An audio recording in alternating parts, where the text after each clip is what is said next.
अगर आप Indian origin car companies को देखेंगे तो आपको दो ही कंपनी का नाम मिलेगा, टाटा या फिर महिंद्रा। लेकिन उसी टाइम पे हमारी नेबर कंट्री चाइना को देखेंगे तो उनके वहाँ 240 से भी ज़्यादा कार ब्रांड्स हैं। लेकिन अभी के टाइम पर हर कोई ईवी के रेस में लगा हुआ है, चाहे वो टेस्ला या फॉर्ड हो या फिर इंडियन कार कंपनीज। लेकिन इस रेस के असली बाजीगर चाइना है, क्योंकि सालों से ईवी में यूज़ होने वाले कंपोनेंट्स जैसे लिथियम, कोबाल्ट, निकल के जितने भी माइंस है इस पूरे वर्ल्ड में, उसमें चाइना का कंट्रोल है। और आज ईवी की बैटरी हो या फिर इलेक्ट्रिक कार, आज की डेट में चाइना ने हर चीज़ में बीट कर रहा है यूएस को। चाइना ने ईवी मार्केट को कैपिटलाइज कैसे किया, मैं आपको कॉन्टेक्स्ट देता हूँ। जितनी भी ये ईवी कार कंपनीज हैं उनका 40% मैन्युफैक्चरिंग कॉस्ट बैटरी में जाता है। जितनी अच्छी बैटरी उतनी अच्छी माइलेज, बेसिकली जितनी महंगी बैटरी उतनी महंगी गाड़ी।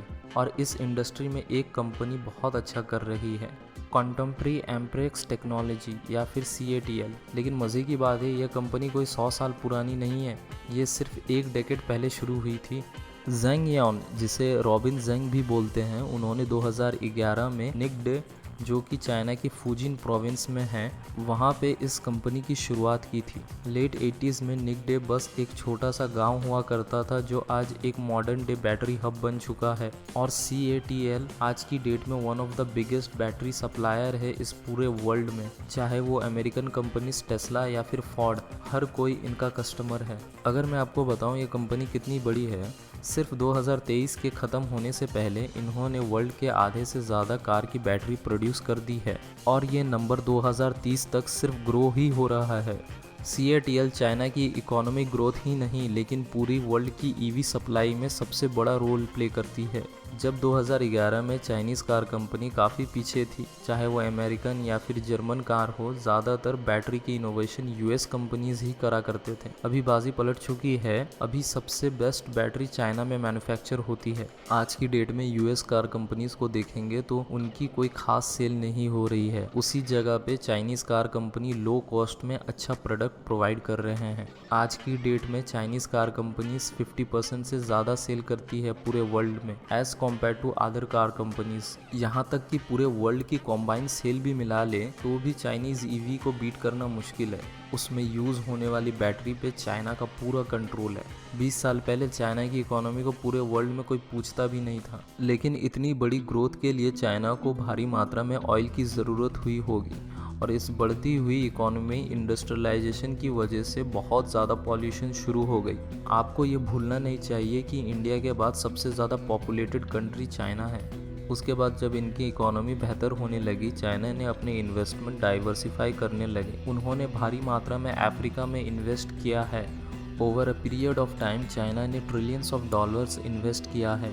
उन्हीं इन्वेस्टमेंट्स में से एक है किसानवू माइंस, जो कि कॉन्गो में है। इसे और कोई नहीं, CATL ओन करती है। वो अलग बात है कि अफ्रीका में इन माइंस में फोर्स लेबर या फिर चाइल्ड लेबर यूज़ होता है, लेकिन हम उस बारे में बाद में बात करेंगे। चाइनीज़ कार या फिर ऑटोमोबाइल इंडस्ट्री को कुछ समय पहले काफ़ी अलग नज़र से देखा जाता था। उस टाइम पे अगर आप कंफर्ट या फिर लग्जरी कार को देखेंगे तो पूरे वर्ल्ड की नज़र जर्मन कार्स पे पड़ती थी, जिसने over a period of time अपने ब्रांड की आइडेंटिटी को ऊपर ले जाने में कोई कसर नहीं छोड़ी। या फिर जापानीज़ कार जैसे टोयोटा, होंडा, निसान, जो मिडिल क्लास कस्टमर को एकदम tough, easy maintenance family car बना के देती है। लेकिन उस टाइम की चाइनीज़ कार की बात करें तो उन्हें कॉपी या फिर लो क्वालिटी प्रोडक्ट की नज़र से देखा जाता था।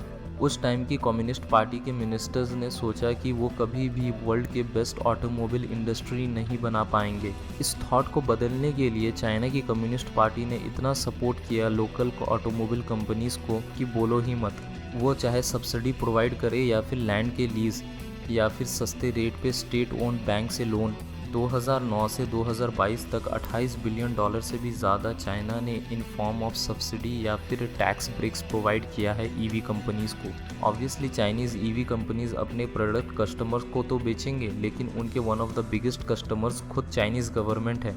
2014 से 2022 तक 5 लाख से भी ज़्यादा बस चाइना के पब्लिक ट्रांसपोर्ट के लिए यूज़ होता है। बाकी पर्सनल या फिर प्राइवेट यूज़ के लिए ये नंबर बहुत ज़्यादा है। लेकिन इन ईवी कंपनीज़ की कार को बेचने का काम खुद उनकी गवर्नमेंट कर रही है। Cheap rate for charging, providing subsidy for car sale, या फिर promoting pollution free environment. Basically वो अपने लोगों को एनकरेज कर रही थी बैटरी कार्स के लिए। और उसके बाद ईवी कार सेल्स चाइना में बहुत तेज़ी से बढ़ने लगी और उस वजह से उनकी बैटरी इंडस्ट्री भी। अगर कोई फॉरेन कंपनी चाइना में मैन्युफैक्चरिंग शुरू करती है तो उन्हें कंपलसरी चाइनीज़ बैटरी को यूज़ करना पड़ेगा अपने प्रोडक्ट के लिए। 2024 में चाइना में 50% से ज़्यादा ईवी कार्स की सेल हुई है। अब चाइनीज़ बैटरी कंपनी ने पूरे सप्लाई चेन को डोमिनेट कैसे किया है, ये तो और भी ज़्यादा इंटरेस्टिंग है। यूजुअली जो मार्केट में बैटरी यूज़ होता है उसे लिथियम आयन बैटरी बोलते हैं और इस लिथियम आयन बैटरी को बनाने के लिए कुछ मिनरल्स की ज़रूरत पड़ती है, जैसे लिथियम, कोबाल्ट, निकल, मैग्नीशियम। ज़्यादातर माइनिंग कंपनीज चाइना ओन करती है। अगर आप प्रोडक्शन कंट्रोल कर सकते हैं किसी भी कमोडिटी का, इसका मतलब आप उस चीज़ की प्राइस भी कंट्रोल कर सकते हैं। लेकिन उससे भी इंटरेस्टिंग पार्ट तो माइनिंग के बाद आती है। कोई भी कंट्री या फिर कंपनी माइन करे लेकिन उसकी रिफाइनरी चाइना ही कंट्रोल करती है। Over the period of time China ने अपनी माइंस की इन्वेस्टमेंट पूरे वर्ल्ड में बढ़ा दी। At the end of supply chain China final components को असेंबल करता है, जिसमें कैथोड, एनोड, इलेक्ट्रोलाइट और सेपरेटर होता है।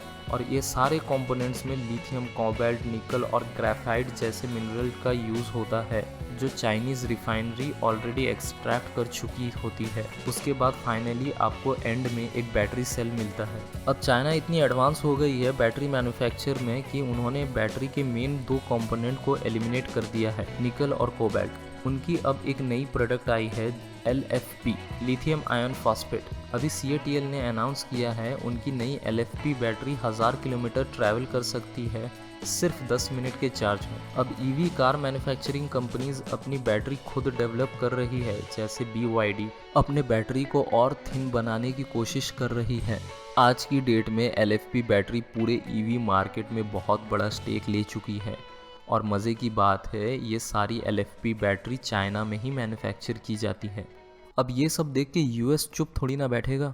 उनकी कंट्री में चाइनीज़ EV ने मार्केट कॉर्नर कर दिया है और चाइनीज़ कार 15 से 20% सस्ते रेट्स पे प्रोवाइड कर रहे हैं US कस्टमर्स को, थैंक्स टू ग्लोबलाइजेशन। और अमेरिकन कार कंपनीज उन्हें कॉम्पीट नहीं कर पा रही है। उसके बाद बाइडेन एडमिनिस्ट्रेशन ने चाइनीज़ EV पे टैरिफ लगाना शुरू कर दिया। चाइनीज़ EV पे 100% का टैरिफ है और सोलर सेल पे 50% का। लेकिन फिर भी चाइनीज़ ऑटोमेकर की कार सस्ती है अगर हम US से कंपेयर करें, इंक्लूडिंग टैरिफ। एग्जाम्पल के तौर पे BYD की सी गार्ड हैचबैक की प्राइस लगभग $10,000 है। वहीं पर US के एवरेज EV की कार कॉस्ट $50,000 है। अगर ऐसा ही चलता रहा तो BYD टेस्ला को पीछे छोड़ देगी EV कार सेल्स में। अब ऑब्वियस सी बात है एक एवरेज अमेरिकन्स अफोर्डेबिलिटी के मामले में चाइनीज़ कार को ही प्रीफर करेंगे over US car. Chinese government इतना पुश कर रही है EV इंडस्ट्री को कि अब हर एक कंपनी इस ऑटोमोबाइल इंडस्ट्री में घुसना चाहती है। For example Chinese tech giant Xiaomi भी अब इस इंडस्ट्री में आना चाहती है और BYD की माने तो उन्होंने इंडिया में अपने कार की सेल शुरू कर दी है। अब सुनने में थोड़ा अजीब ज़रूर लगेगा लेकिन चाइना पूरा डोमिनेट कर रही है from manufacturing of battery to the best cheapest EV you can get in the market. लेकिन ये सब डेवलपमेंट के पीछे हमें एक प्राइस पे करना पड़ रहा है।